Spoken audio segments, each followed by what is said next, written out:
I'm Jack Patty, and this is the Senior Minute, successfully serving seniors.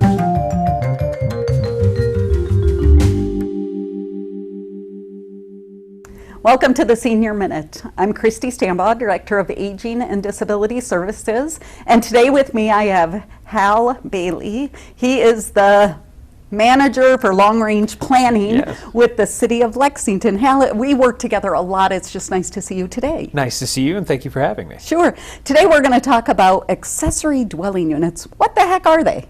Oh, these are really great opportunities for our community to add new housing options, to allow people to age in place. Really what they are just smaller housing units that are on the same property as another housing unit. For Lexington, it is just a small house that's on a single family lot that can provide extra flexibility for a family, ensure that they have some extra help in their home. So it is a really wonderful opportunity for Lexington to add just a bit of density and allow people to stay and age in place. Great. You know, we have worked on this project for years, and one of the things we loved from the Senior Services Commission is that a person can stay in their community, right? You've lived in the same house, but your house no longer serves you. It's either too big, or you don't have a master bathroom or a master bedroom on the main floor, but you want to stay. Your car already knows how to drive to your favorite grocery store or to your favorite meetup spot, right? So these accessory dwelling units also have a nickname. What is that? ADUs. Okay. So with an ADU, it's really important for people to maintain their sense of place. One of the things that we've realized over the years in planning is that as people start to age, their needs change. Kids move out of the house, they have a gigantic house that had a full family, and they have these strong ties to their community. They don't want to leave it. So if they want to stay in the house, they're often overburdened. It doesn't allow for new people to move into that neighborhood to kind of fill that intergenerational gap. By having the ADU, it might allow someone to go ahead and have more accessible space, different needs that could be built into the structure itself, and then allow for different people into their community so that we're adding to more of this sense of a community for longer periods of time. Good. So talk about so this is meant for long-term housing. This is not meant for short-term housing. But how does a person do this? Do they convert their garage? Do they add on to their house? Do they build something new? Tell about these options, please. It could be any of those things. So Lexington has been very progressive in how we set this up, and that is largely due to the large amount of work that we've done with our aging and disability services within Lexington, but also the AARP. They've been really instrumental in helping us get over the hump with this and provide information. But really, it is just an application process to the Division of Building Inspection. They work with the Division of Planning to talk about the opportunities. Those opportunities could be a conversion of a garage or a shed so that it's habitable for people. It could be an add-on to the side or rear of the house, or it could be a brand new structure. The brand new structure is what we see traditionally with ADUs, largely because people are trying to make that space their own. It also allows for universal design to be built into some of these projects, which makes sure that this house is something that someone can live in for a very long period of time. Give them that sense of self-sufficiency long term. Right, great. You talked about universal design.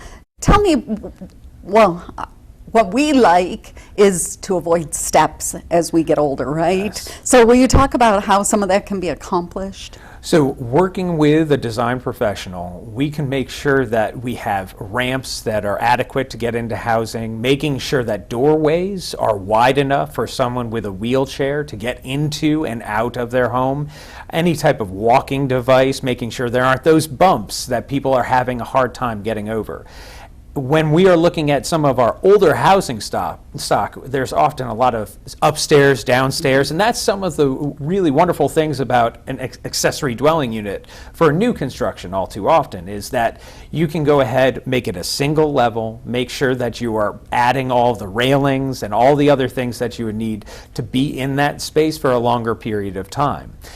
We have talked with a lot of people and they've said, well, I might not need this right now because I have a young family, but I know that I need to build for my future. And if I want to stay in my neighborhood, make sure that I have that connection to my place, I want to build this so that if should anything happen in the future, I have the greatest flexibility on my property. Right. So it was back in 2023, right, that we finally got a fully adoptable one. Maybe it passed in 2022, and then we made some amendments to the zoning to allow a little bit more flexibility. Absolutely. How many have been built, do you know? So we haven't had a large amount built right now. Right now we're only looking at 11 constructed. Now that doesn't mean there are only 11 in Lexington. A lot of them were built in our past and people have really loved them because it adds a little bit of flexibility for that property. But part of what all new ADU ordinances have to contend with is educating people, reaching out to people, telling them what they can do with their property. I know that some people are a little concerned with the cost of these because they are quite expensive. And this is where we see some of our aging population being probably the ones that are going to pick up on this more than anything else because they have that equity in their house, because they can work with a designer or professional to say, this is how it might work best for me, so that they can then go ahead and make their home available to someone else for a long-term rental. Right. I think it's really important as well for us to look at what we've done to make this a gold standard ordinance. What we have eliminated were some of our owner occupancy requirements. That made it very hard for people to work with banks, with other financial institutions, to get the money to build or construct, modify some of the structures on their property. So that has been a really important change that we've made. We've also ensured that there isn't a lot of sticking points along the way, trying to streamline our process of working with the building inspection group, with planning, with other engineering aspects of developing these properties to ensure that someone can go ahead and do a new property or a new construction without the lag time that you might see in other ways. So as a homeowner, could I just make an appointment with building inspectors to talk to them to find out what's possible with my piece of land? Absolutely. And you could also reach out to the Division of Planning. We have some wonderful planners and senior planners that talk about this all too often. Give our office a call, 859-258-3160, and ask about ADUs. They'll transfer you to someone that can help you answer these questions, talk about your property, even talk about some of the limitations of your property so that you know what you're getting into before spending any amount of money on this. That is just great information. Hal, so anybody out there that's listening to this, if you are interested, if you don't even know what you don't know, right? There's so many nuances and there's uniqueness to every piece of property, but you all in your office of planning can help a person go through that again without going to any expense. You are in the pre-contemplation stages. You're looking at, I want to live in my house. I would like to have my grown children nearby so maybe they could provide caregiving for me. I want to take care of their children now, but you know, we shared a roof one time and I'd really like to have some autonomy. Yeah. So even if people that are watching are just thinking about it, they should just call your office. Would you give us that number again? 859-258-3160. Great. Fantastic group of people that are willing to help you with your project from the get-go or even before you're considering some specific things. We are happy to help and walk through this process. Great. Thank you so much for all the information today. ADUs are one of my favorite topics. No, thank you for having me. This is one of our favorite topics too. Thanks.